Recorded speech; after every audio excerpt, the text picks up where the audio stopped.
before you come for me, hear me out first. I'm not stopping you. Whatever you want to say, you can say, but just hear me out. Allow me land. That's why I sat down and tied my shirt on my hair. This is my shirt. Who does that? See the sleeves. They now think that it's their duty to fight for God. Hello all, welcome back again to my channel. Thank you so much for tuning in. It's your girl Mabel, and I'm so glad. When I say I'm glad that I am filming, I'm not lying. I am so glad that I am filming today because, well, I've had a flu for some time. I'm sure you can pick it from my voice. It's been very crazy. I mean, it's been giving me headaches. I have sore throat and stuff, but I feel much better. So I'm really happy that I am filming. I've always wanted to film. Yes, so guys, this topic that I'm about to talk about today is something that we should discuss. I do not think that I can change anything for real. I do not think that I can change it because it's been like this way before I was born. And definitely, even after my time, I feel like it's still going to remain like this. But yeah, I think we should talk about it. At least in our small community, we can effect some changes and we can reason together and stuff. That's why I'm thinking that we should talk about it. And then the main reason why I'm filming this is that I did a video where I showed you guys the National Mosque of Nigeria, and then people, sent me messages. They were not happy that I filmed the mosque. One particular guy said that, he was disappointed. I did not film a church. I went about filming a mosque. He's going to unsubscribe. And I'm like, oh wow, like for real? Is it that serious? Okay. So somebody like me, I grew up in the northern part of Nigeria, Kaduna State precisely. And growing up, I know what religion actually did to people. Because those days in Kaduna, there used to be so much war. I mean, religious crisis. Like time and again, we used to experience religious crisis in Kaduna. And then nobody knows when it's going to start. So if you are caught up in the wrong place when that thing starts, then Oyo is your case. I mean, if you are like in a Muslim community at the time where the war starts and then you're not Muslim, that is the end of the person's life in most cases.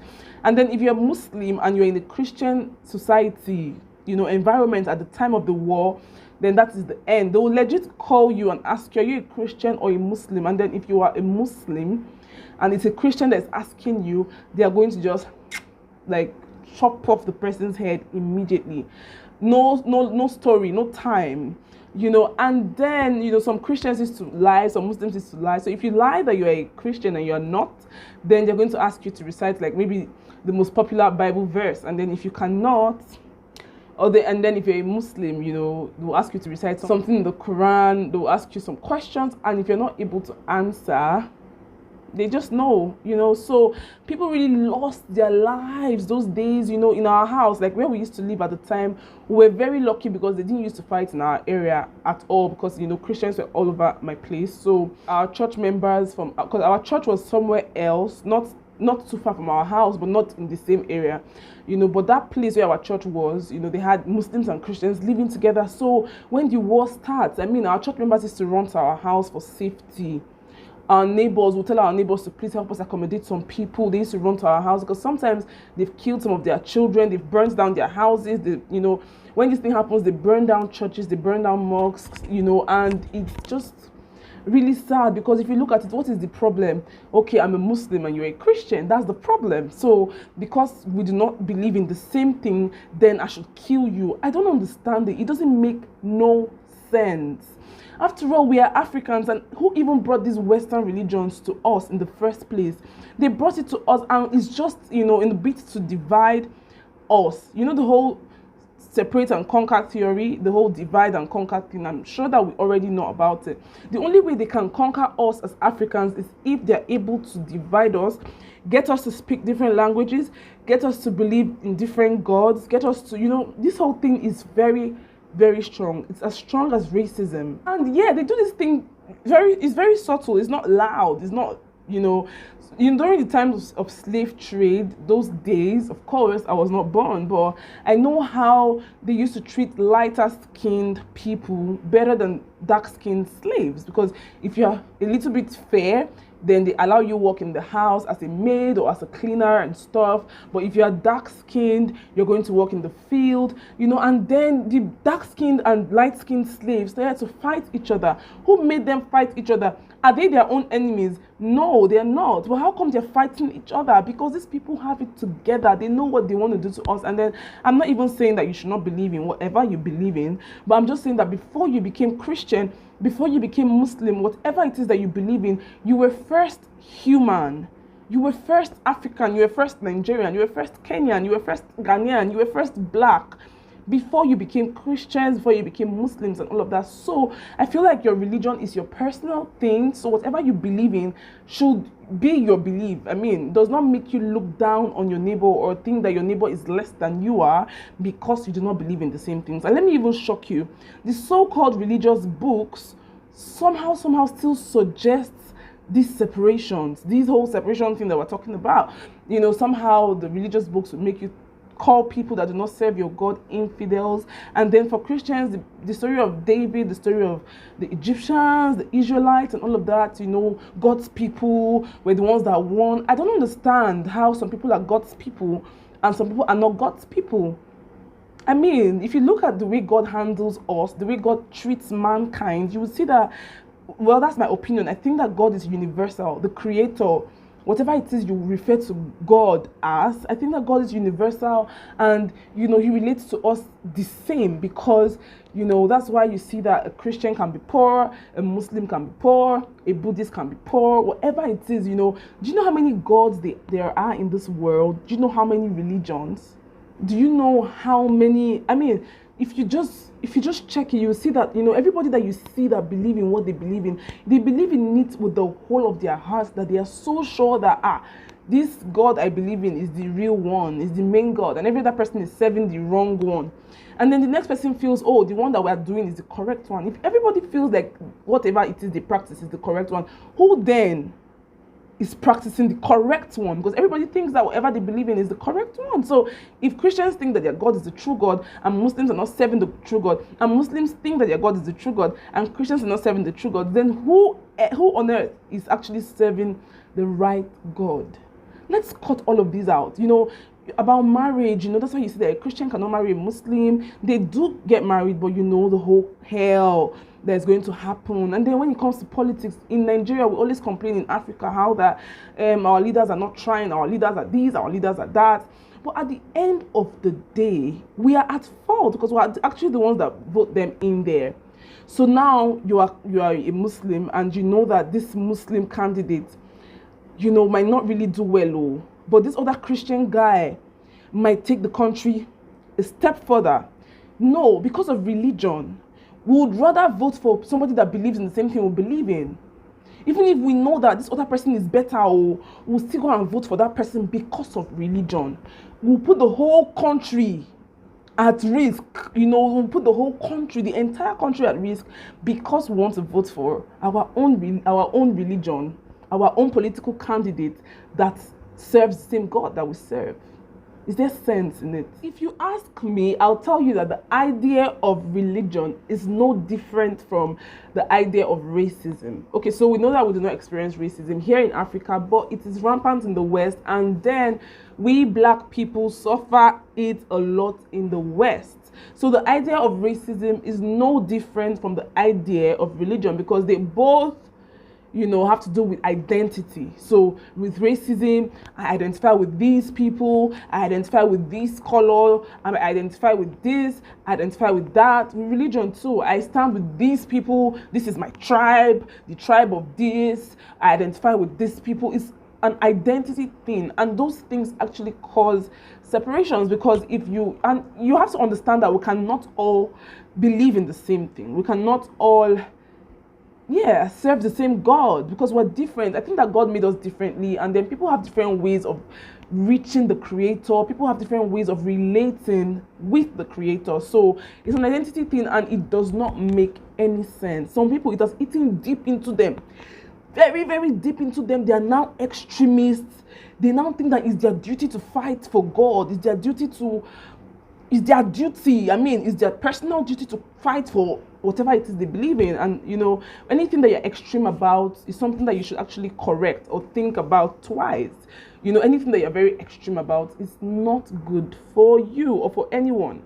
So I don't know if anybody knows about John Lennon. I think John Lennon is his name. The guy that, you know, one of the, I don't know if you know the Beatles. They were really, really big that time.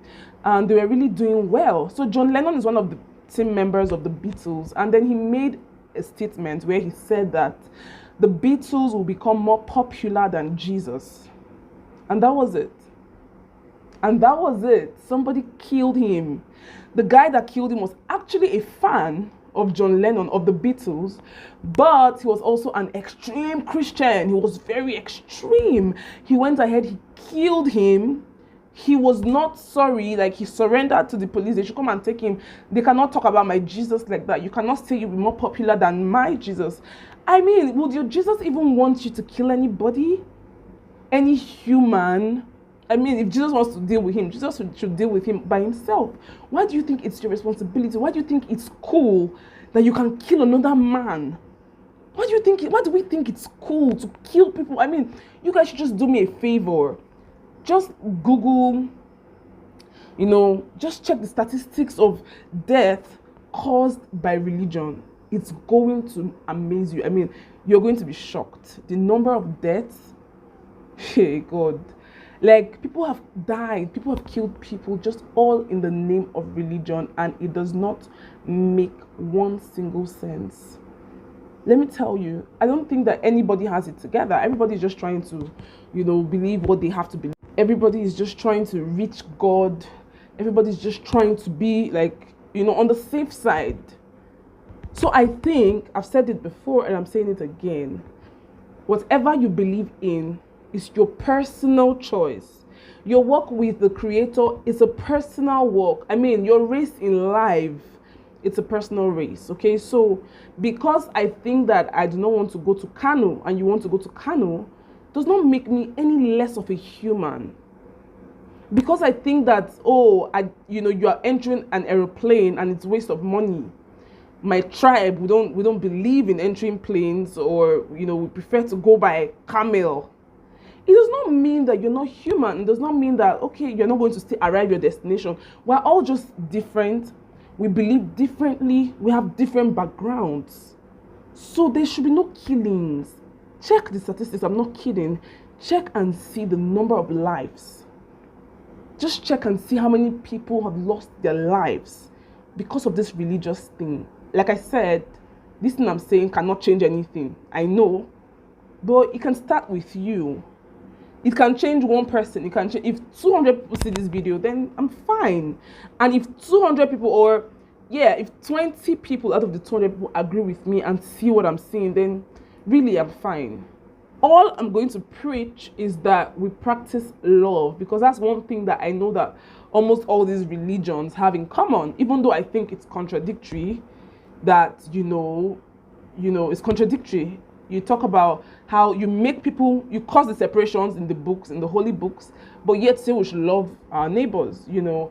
But I think that that's what matters. Definitely. If you live a life of love, then you've lived life, you've lived well.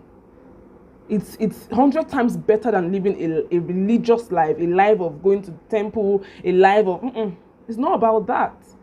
I think all in all, if we're able to live a life of love, you don't envy your neighbor, you don't look at your neighbor less, you respect what your neighbor believes in. I mean, we're going to be happy. If I believe in a snake and you believe in a cow, and I just still call you my brother. And really, I respect the fact that you believe in a cow, and you respect the fact that I believe in a snake. And this other person believes in some wood. You know, it has to be like that. We all are different. That's why God created us differently. That's why you have Chinese people, you have American people, you have blacks. We're all different. We're all different. And then God has his own way of reaching all of us. So let us learn to keep religion aside and just love everybody. Okay, I went to the mosque. Did I die? Did they kill me? I went to the mosque. I did a good video, a fantastic video. It just shows how open-minded I am. Live your life, open your mind. I have what I believe in, okay? I have my own belief. It's my belief.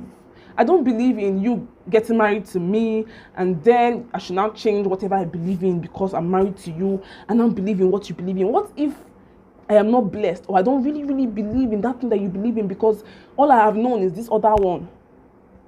Let us leave religion, like your work with God, with the maker and everything is just your personal thing. Please don't allow it to cause separations. Don't allow it make you look down on anybody. Let us love ourselves. Africa unite. We keep saying this, but yeah, these are the things that actually cause separations. These are the things that actually make us not united. Until we tackle it, we will never be united. Let us just say the truth. We will never be united. And if we're not united, definitely we're going to fall. We're still going to keep falling.